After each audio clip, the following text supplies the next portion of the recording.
नमस्कार, YouTube study channel Bukkal sir आपका हार्दिक स्वागत करता है। डियर 11th क्लास, आज जो हम टॉपिक डिस्कस करने वाले हैं वो है numerical practice on law of conservation of linear momentum and Lami's theorem. ये दो टॉपिक पे हम न्यूमेरिकल्स की प्रैक्टिस करेंगे। अगर आपने मेरा प्रीवियस वीडियोज नहीं देखा है जिसमें मैंने ये दोनों कंसेप्ट पढ़ाए हैं तो लिंक नीचे डिस्क्रिप्शन में दे रखा है।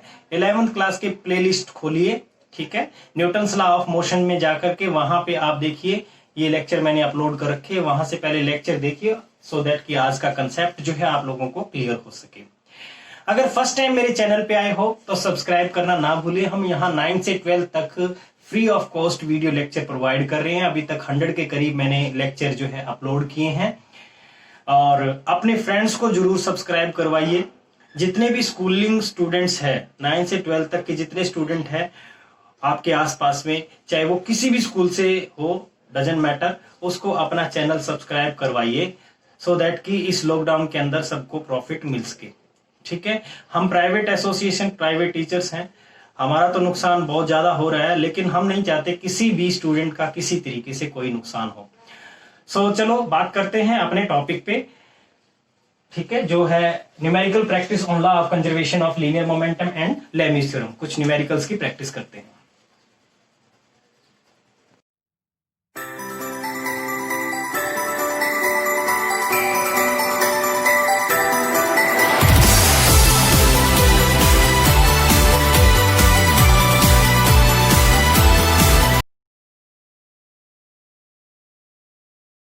तो फर्स्ट क्वेश्चन है अपना जो स्क्रीन पे आप लोग देख पा रहे हो, ठीक है। क्वेश्चन है a 30 kilogram shell is flying at 48 metre पर second when it explode its one part of 80 kilogram stops while the remaining part flies on, find the velocity of the latter. देखो ये टॉपिक मैंने अच्छे से आप लोगों को करवाए थे कि इस टाइप का क्वेश्चन आपको आएगा, तो ये उसी तरीके का क्वेश्चन है। अब देखिए यहाँ पे मास ऑफ सेल जो है, सपोज करो कैपिटल एम है, वो कितना दे रखा है 30 किलोग्राम, ठीक है, 30 किलोग्राम हमें दे रखा है और उसकी जो वेलोसिटी है, इनिशियल वेलोसिटी, वो हमें गिवन है 48 मीटर पर सेकेंड, 48 मीटर पर सेकेंड। अब ये एक्सप्लोजन हुआ, एक्सप्लोजन होने के बाद एक पार्ट, ये दूसरा पार्ट सपोज करो, ठीक है, एक पार्ट इनमें से क्या हो जाता है, रेस्ट में आ जाता है। सपोज करो ये हमारा जो है 18 किलोग्राम का है, ये रेस्ट में आ गया। ये टोटल 30 था तो ये कितना रह जाएगा, इसको मैंने M1 कह दिया और ये हमारा M2 है। M2 कितना होगा, that will be 30 minus 18, so it will be equals to 12 kilogram. Okay, अब ये तो रेस्ट में आ गया, यानी इसकी फाइनल वेलोसिटी सीधे 0 होगी। इसकी हमें फाइनल वेलोसिटी कैलकुलेट करनी है, कितनी होगी, ठीक है, बहुत इजी क्वेश्चन है। इसका मास और वेलोसिटी आपको पता है, तो जब एक्सप्लोजन नहीं हुआ था, before explosion, before explosion total momentum, total momentum कितना होगा, बिफोर एक्सप्लोजन टोटल मोमेंटम है हमारे पास में m into you, 30 into 48। Okay, अब आफ्टर एक्सप्लोजन, आफ्टर एक्सप्लोजन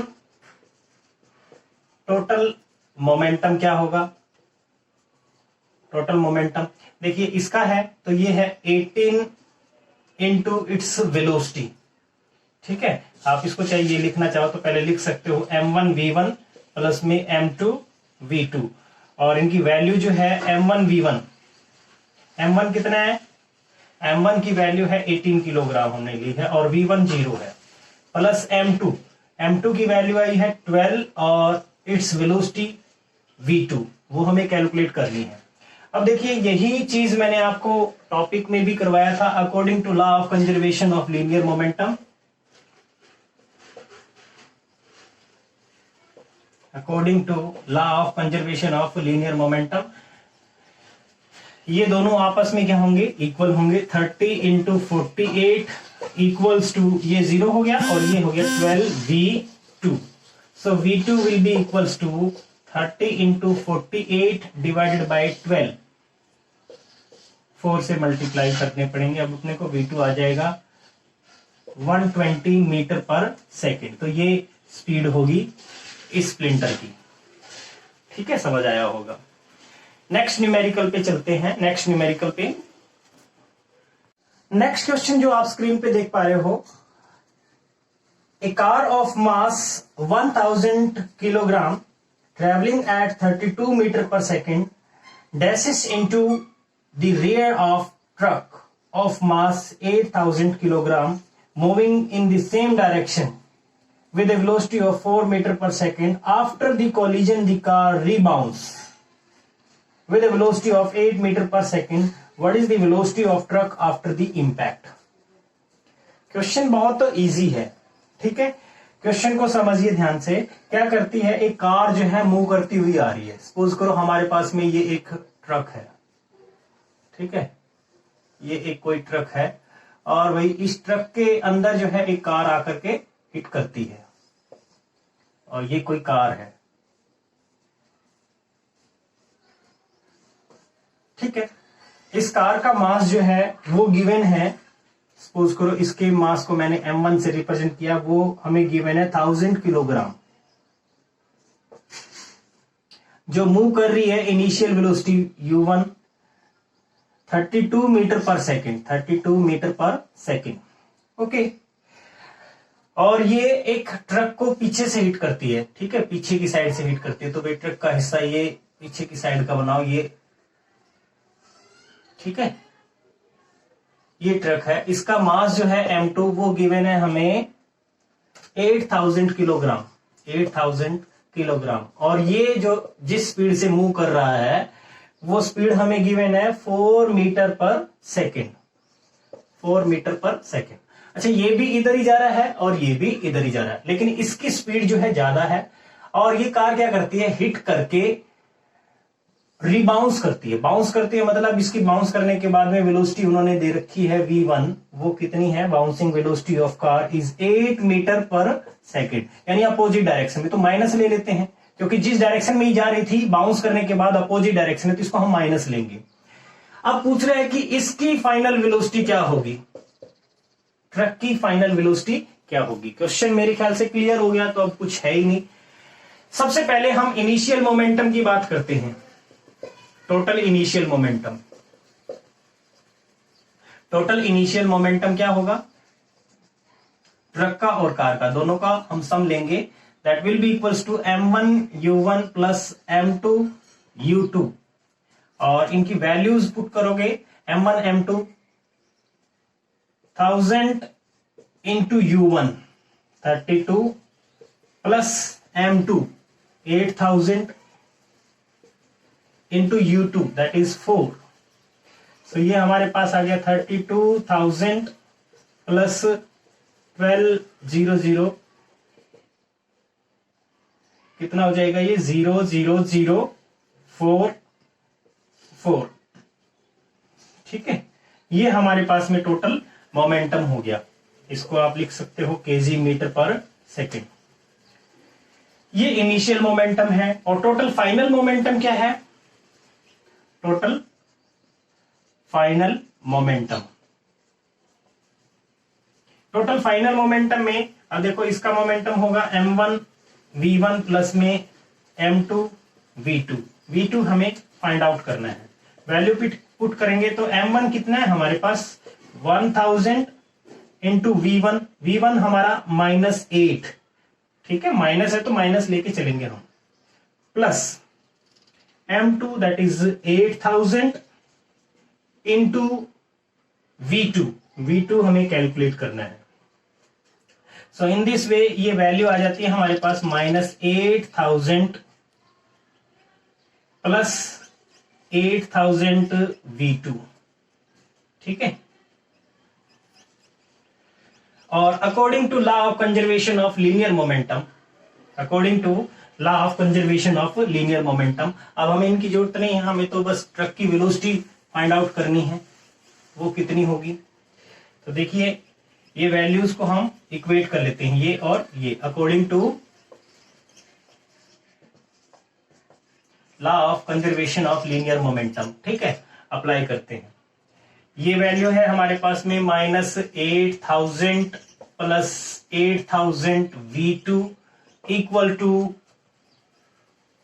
44,000, और ये कहें कि 8000 V2 is equal to 44,000 plus 8000 और 00 V2 इज इक्वल टू ये कितना हो जाएगा भाई हमारे पास में 52,000 हो गया।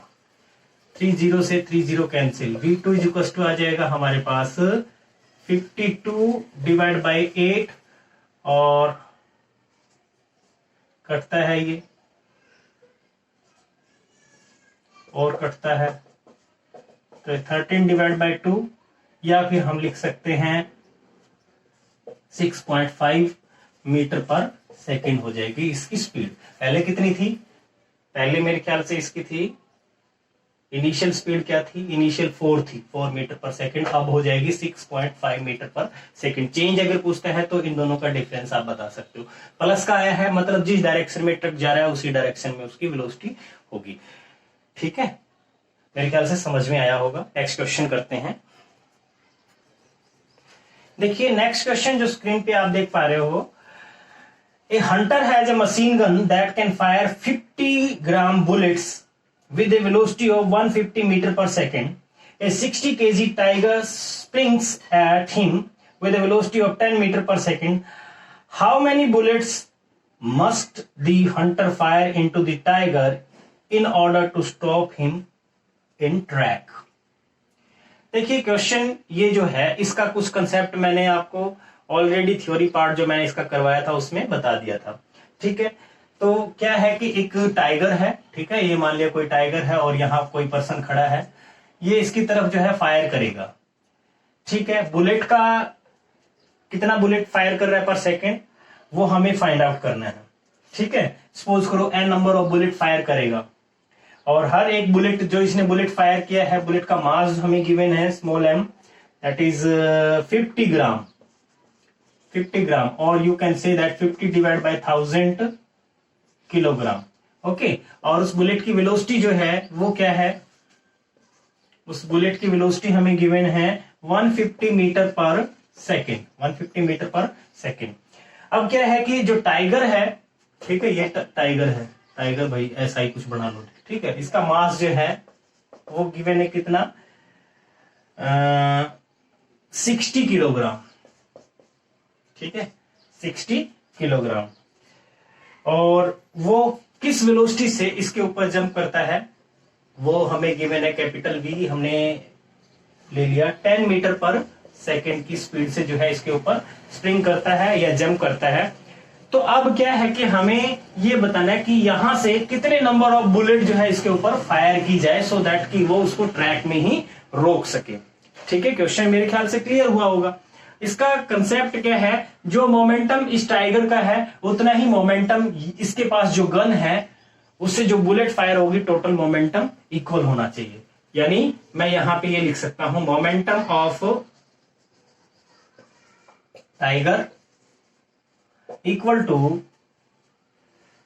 n into momentum of a bullet. एक बुलेट का जो मोमेंटम है उसको n से मल्टीप्लाई किया, n क्या नंबर ऑफ बुलेट्स पर सेकंड। अगर मैं इनको इस मोमेंटम को इसके इक्वल रखूंगा तो n की वैल्यू हम इजीली फाइंड आउट कर सकते हैं। चलो देखिए कैसे करते हैं। ये वैल्यू मैंने लिखी m इंटू वी और इधर हो जाएगा n into M we.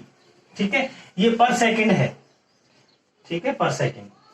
So value हम पुट करते हैं 60 into 10 is equals to n M V. m की वैल्यू है 50 डिवाइड बाई 1000 इंटू वी 150। ठीक है, जो कैंसिल हो रहा है कैंसिल कर दीजिए। क्रॉस मल्टीप्लाई किया तो हमारे पास आ जाएगा ये 60 इंटू 10 600 इंटू 2 क्रॉस मल्टीप्लाई करोगे तो डिवाइड बाई 15। ठीक है, 15 चौक 60 0 80 बुलेट्स पर सेकेंड जो है उसे फायर करना पड़ेगा सो दैट कि टाइगर जो है उसको रोक सके। ठीक है, क्वेश्चन क्लियर हुआ होगा। नेक्स्ट क्वेश्चन जो स्क्रीन पे आप देख पा रहे हो, क्वेश्चन है a body of mass 1 kg initially at rest explode and break up into 3 fragments of masses in the ratio 1:1:3. The 2 pieces of equal masses fly off perpendicular to each other with a speed of 30 meter per second each. What is the velocity of heavier fragment? Question clear हुआ होगा। इसमें क्या है कि भाई हमारे पास एक, ठीक है, हमारे पास में एक बॉडी है जिसका मास हमें गिवन है 1 kg, ठीक है, 1 kg मास है। अब क्या है कि ये 1 kg का जो बॉडी है ये 3 पार्ट्स में एक्सप्लोड हो जाता है आगे चल के, ठीक है। यहां आने के बाद ये 3 पार्ट्स में एक्सप्लोड हो गया। एक पार्ट ये है, एक पार्ट ये है और एक इधर होगा ऑब्वियसली, ठीक है, ये पार्ट, ये 3 पार्ट में एक्सप्लोड हो गया। अब इनको मैंने, इसको M1, इसको M2 और इसको M3 से रिप्रेजेंट कर दे दिया। अब इनका रेशियो क्या है, M1 ratio M2 ratio M3 that is equals to 1:1:3। अब कहने का मतलब ये है कि हमें इनका मास पहले फाइंड आउट करना है, या ये कहें कि अगर M1 की बात करो तो M1 कितना होगा x, तो M2 भी x और M3 कितना होगा, M3 हो जाएगा 3x, ठीक है। या फिर हम ये लिख सकते हैं अगर इन तीनों का सम करें यानी M1 plus M2 plus M3 equal to कितना होना चाहिए 1 kg। टोटल मास हमारा 1 kg था, तो x plus 3x is equal to कितना हो जाएगा 5x हो जाएगा। ये 5x इज इक्वल टू 1 और x इज इक्वल टू 1/5, ठीक है, x इज इक्वल टू 1/5 आ गया। तो इसकी वैल्यू कितनी है 1/5 kg, इसकी भी सेम है 1/5 kg और इसकी कितनी हो जाएगी 3/5 kg। ओके, मासेस तो हमें पता चल गया। अब ये कह रहा है कि जो सेम मास है M और M2 का सेम मास है, इनकी जो वेलोसिटीज है V1 और, ठीक है, इसकी वेलोसिटी मैंने कह दिया V1 है और वो हमें गिवन है भाई, ये जो सेम मास है इनकी स्पीड दे रखी 30 मीटर पर सेकेंड, 30 मीटर पर सेकेंड, तो इसकी भी V2 भी हमारी 30 मीटर पर सेकेंड है। अच्छा, ये दोनों एक दूसरे के ठीक परपेंडिकुलर जाते हैं। अब हमें वेलोसिटी फाइंड आउट करनी है V3 की कितनी होगी। क्वेश्चन क्लियर हुआ? देखो, जो मैंने आपको बताया सीक्वेंस बना करके न्यूमेरिकल सोल्व कीजिए, प्रॉब्लम तो है ही नहीं यहाँ पे, क्वेश्चन को समझिए ध्यान से। अब यहाँ पे ऐसा तो मैं लिख नहीं सकता भाई इनका मोमेंटम जो है, क्योंकि डायरेक्शन मैटर करती है, मोमेंटम एक वेक्टर क्वांटिटी है, तो हम इनको कंपोनेंट्स में रिजोल्व करते हैं। मैंने ये डायरेक्शन ले ली।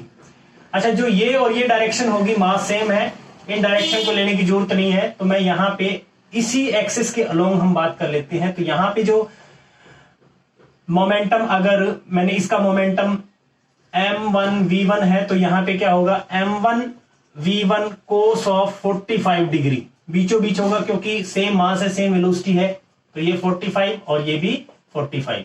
इसी तरीके से इसका जो मोमेंटम है इस मास का, इसका भी M2 V2 into cos of 45, ठीक है, ये ले लिया हमने। अब ये मोमेंटम इसके मोमेंटम के इक्वल होना चाहिए क्योंकि अपोजिट डायरेक्शन में है। अगर ये मोमेंटम इक्वल हुआ तो हम इसकी वैल्यू फाइंड आउट कर सकते हैं, ठीक है। तो ये चीज अगर आपको समझ में आ गई तो मैं यही चीज अप्लाई कर रहा हूं, applying law of conservation of linear momentum. तो इधर जो मोमेंटम है that is M3 V3 equal to इन दोनों के मोमेंटम का सम अलोंग एक्स एक्सिस। देखिए इधर भी होगा M1 V1 sine of 45, M2 V2 sine of 45, but equal and opposite है, वो कैंसिल हो जाएंगे, हमारे कोई कंट्रीब्यूशन नहीं है उसका इस कंसेप्ट के लिए। तो आगे हम इनकी बात कर लेते हैं। हमारे पास में है M1 V1 कोस 45 डिग्री, ठीक है, और प्लस में M2 V2 कोस 45 डिग्री। अब वैल्यू ही पुट करनी है। M3 हमारे पास में है 3/5 और V3 कैलकुलेट करना है, इक्वल टू M1। M1 हमारे पास है 30 इंटू V1 वो भी 30, सॉरी M1 है हमारे पास में 1/5 इंटू V1 है 30 और cos 45 की वैल्यू होती है 1/√2। इसी तरीके से यहां पे ये भी 1/5 इंटू 30 इंटू 1/√2। सो यहां से जब मैं वैल्यू सोल्व करूंगा तो सोल्व करके V3 की जो वैल्यू आ जाती है वो आ जाती है 14.14 मीटर पर सेकेंड। ठीक है, मैंने डायरेक्ट कर दिया है।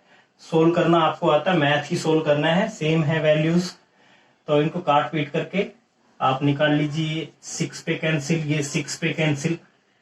ठीक है, 2 इंटू 6 इंटू 1/√2 और V3 के लिए सोल्व कर लीजिए, आंसर आ जाएगा इतना। ठीक है, तो डियर स्टूडेंट नेक्स्ट क्वेश्चन है अपना जो स्क्रीन पे है। A mass of 6 kg is suspended by a rope of length 2 metre from a ceiling. A force of 50 newton in the horizontal direction is applied at the mid of the rope as shown in figure. What is the angle of rope makes with vertical in equilibrium? Take G is equals to 10 meter per second square. Neglect the mass of rope. जो figure है पहले figure को बनाते हैं। ठीक है, इस figure को हम बनाते हैं और इस फिगर में हमें एक रोप है इस तरीके से दे रखी है और यहां से इसके ऊपर एक फोर्स इधर की तरफ एक्ट कर रहा है F और वेट यहां पे सस्पेंड हमने किया है। ठीक है, और वेट है 6 kg, यानी 6 kg मास है तो mg हम इसको लेते होते हैं, एक बार वैल्यू हम बाद में पुट कर लेंगे। m की वैल्यू हमें गिवन है 6 kg। ठीक है, और फोर्स की वैल्यू जो है, फोर्स की वैल्यू है 50 newton. F is equal to है 50 न्यूटन। और अब देखिए ये रोप इस तरीके से कनेक्टेड है। फिगर में आप जो देख पा रहे हो वो फिगर भी मैं कंप्लीट बना देता हूं।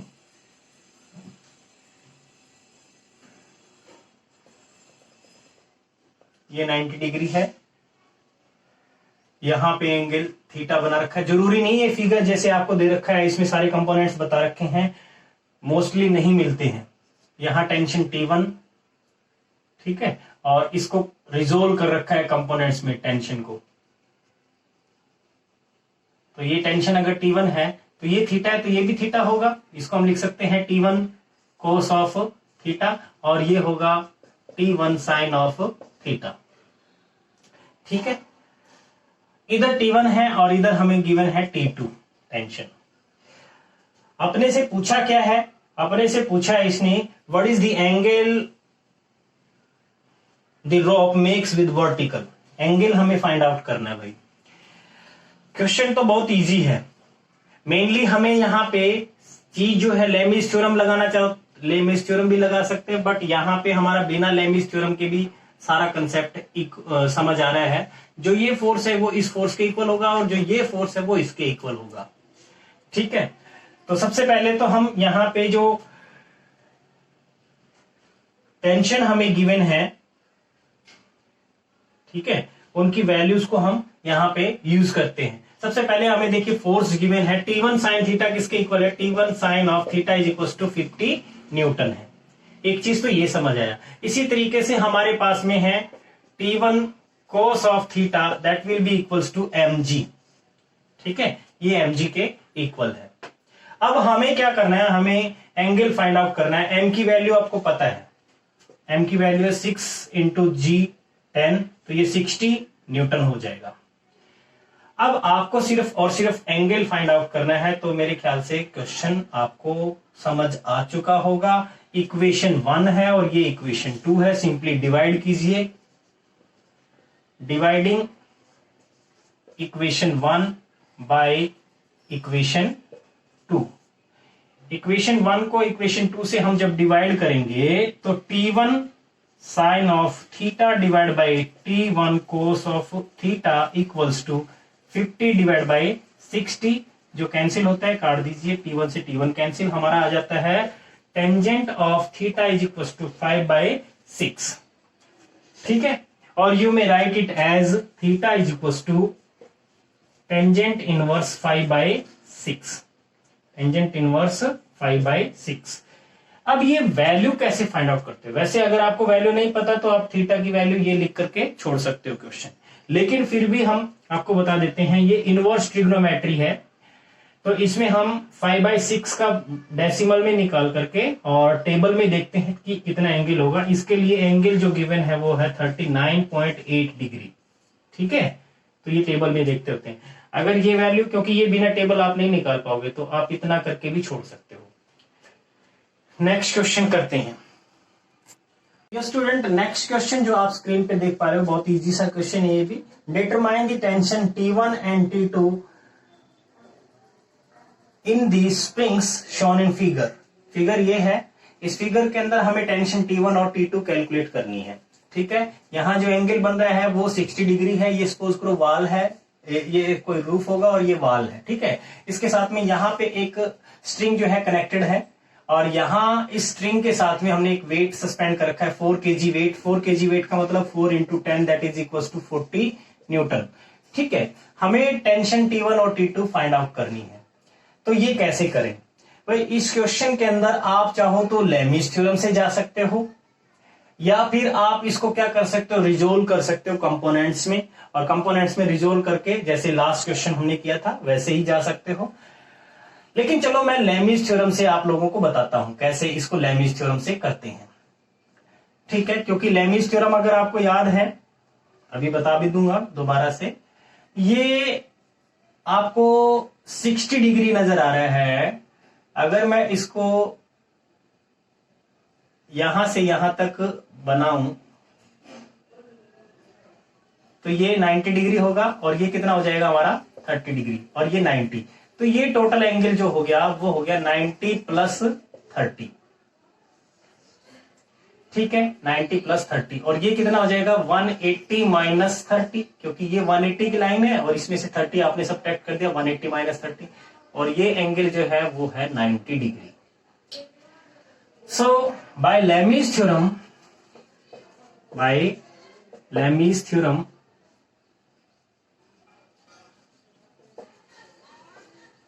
लेमीज थ्योरम से हम क्या लिख सकते हैं? मैंने कहा था कि जो फोर्स आप लेते हो वो डिवाइड बाय में sine of angle between other two forces. तो अभी हमारे पास में ये फोर्स है 40 divide by sine of angle between other two क्या है? T1 और T2, ठीक है। T1 और T2 जो है फोर्स, इनके बीच का एंगल साइन ऑफ 90 + 30 आ गया। Clear? It is equals to T1 divide by angle between other two, तो T2 और वेट के बीच का हो जाएगा that is 90 sine of 90 degree is equals to T2 divide by sine of angle between other two. तो T2 divide by में sine of angle between other two, तो ये हो जाएगा 180 - 30।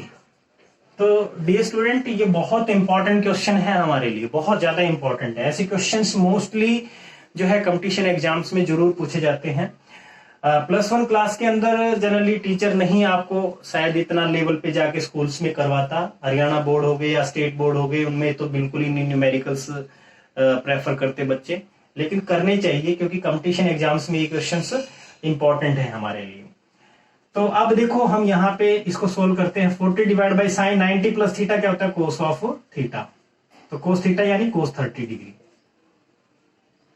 और equal to T1 divide by sine 90 की value होती है 1, equal to T2 divide by sine of 180 - 30। 180 पे फंक्शन चेंज नहीं होता, तो ये हो जाएगा हमारा साइन ऑफ 30 डिग्री। अब देखो आपको T1 और T2 की वैल्यू यहां से मिल जाएगी। कैसे कैलकुलेट करेंगे?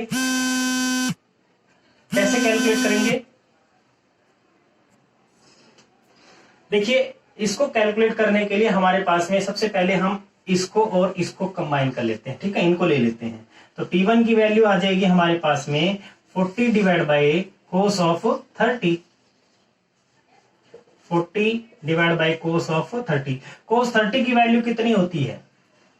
कोस 30 की वैल्यू कितनी होती है?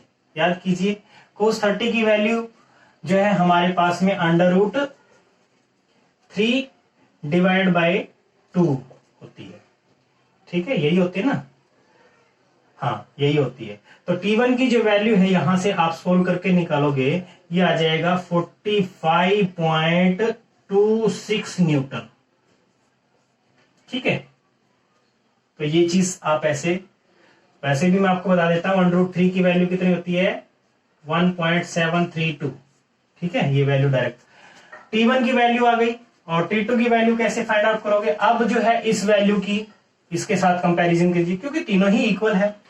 तो sine T2 divide by sine of 30 की वैल्यू, साइन 30 की वैल्यू हमें पता है कितनी होती है √3/2 होती है। ठीक, नहीं सॉरी 1/2 होती है, 1/2 और is equal to 40 divide by cos of 30। Cos of 30, cos 30 की वैल्यू अभी बताई थी √3/2। तो हम इसको लिख सकते हैं 2T2 is equal to 2 × 40 divide by √3, 2 से 2 कैंसिल। T2 की वैल्यू यहां से सोल्व करोगे तो जो वैल्यू वो आई थी उसका ठीक हाफ होगा। ठीक है, ये हो जाएगा हमारे पास में 22.63 न्यूटन। ठीक है, ये आंसर आ जाएगा। मेरे ख्याल से क्लियर है कंसेप्ट। क्वेश्चन आप लोगों को स्क्रीन पे नजर आ रहा है। इस क्वेश्चन के अंदर हमसे पूछा है a ball of mass 1 kg hangs in equilibrium from 2 string OA and OB। ये O पॉइंट है, OA एंड OB, इनसे हमने एक बॉल को सस्पेंड किया है। ठीक है, और कह रहा है what is the tension in string OA and OB। T1 और T2 की वैल्यू हमें फाइंड आउट करनी है। भाई इस क्वेश्चन में सिंपली लैमिस थ्योरम आपको अप्लाई करनी है और T1 और T2 की वैल्यू फाइंड आउट करनी है। लैमिस थ्योरम अब आपको समझ आ चुकी है कैसे अप्लाई करनी है, तो मैं यहाँ डायरेक्ट लैमिस थ्योरम अप्लाई कर देता हूं। ये force divide by angle between other two, तो 10 divide by angle between T1 and T2 कितना है साइन ऑफ 90। ठीक है, equal to T1 divide by sine of angle between other two, तो T1 साइन ऑफ 150 डिग्री और T2 divide by sine of angle between other two, तो sine of 120 हो जाएगा। ठीक है, अब भाई ये चीज समझ आ गई तो ये क्या है 10 डिवाइड बाय साइन 90 की वैल्यू 1 होती है। इसको T1 divide by sine of कितना लिख सकते हैं 90 + 60 लिख सकते हैं। और इसको लिख सकते हैं T2 divide by sine of 90 + 30। Clear है।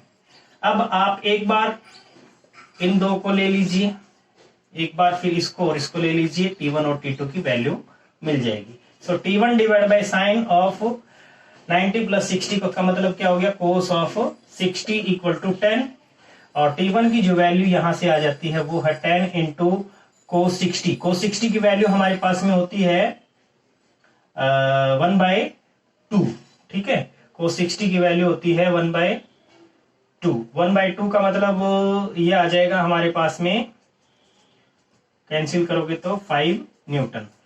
ठीक है, तो ये क्लियर हो गया। इसी तरीके से एक बार इसको और इसको इक्वल रख लीजिए, तो ये हो जाएगा हमारे पास में भाई T2 डिवाइड बाय साइन 90 + 30 यानी cos of 30 degree equal to 10 और T2 की जो वैल्यू आ जाएगी वो 10 × कोस ऑफ 30 डिग्री। कोस 30 की वैल्यू कितनी होती है √3/2 होती है। 10 × √3/2, इसको काट दीजिए 5 पे, तो ये आंसर आ जाएगा 5/√3 न्यूटन। ठीक है, तो इस तरीके से आप ऐसे क्वेश्चन सोल्व कर सकते हो। ठीक है, तो डियर स्टूडेंट आज जो हमने प्रैक्टिस की, काफी सारे क्वेश्चंस हमने आज प्रैक्टिस किए हैं। इन क्वेश्चंस को आप भी करके देखना अच्छे से, इन क्वेश्चंस को भी आप नोट्स बना लेना और बुक में और भी बहुत सारे ऐसे क्वेश्चन दे रखे होंगे, उनकी आप प्रैक्टिस करके देखना, फाइंड आउट करके देखना। ठीक है, स्टेटमेंट पढ़ के उसको खुद से करके देखिए कि क्या मैं उस मेथड को समझ पाया हूं। ठीक है, क्या वो क्वेश्चन आप खुद से कर पा रहे हो, तो ये करना है आपको। तो काफी सारे क्वेश्चन मैंने आपको करवाए और एक क्वेश्चन आप लोगों के लिए है जो मुझे व्हाट्सएप करोगे आप, ठीक है, उसका सॉल्यूशन। तो डियर स्टूडेंट, आज के लिए इतना ही, और उम्मीद करता हूं आप कम से कम 5 या 10 लोगों को जरूर से जरूर अपना चैनल सब्सक्राइब करवाओगे। ठीक है, हम यहाँ पे 9 से 12 तक आप लोगों को पता है फिजिक्स पढ़ा रहे हैं फ्री ऑफ कॉस्ट। 100 के करीब लेक्चर अपलोड कर चुके हैं। चैप्टर वाइज सारे जो वीडियोस हैं उनका लिंक नीचे डिस्क्रिप्शन में प्लेलिस्ट का मैंने दे रखा है। जितने भी नए स्टूडेंट आपको मिलते हैं, चाहे आप बाहर गेम खेलने जाते हो या किसी से मिलते हो, अपने चैनल के बारे में थोड़ा सा जरूर डिस्कस किया करो, ताकि वो इस चैनल को सब्सक्राइब करे, या खुद से सब्सक्राइब करके दे दीजिए। देखो, इसको पढ़ के देखो, यहाँ पे सर जो पढ़ा रहे हैं आपको प्रॉफिट होगा। तो आज इतना ही। Good luck, have a nice day.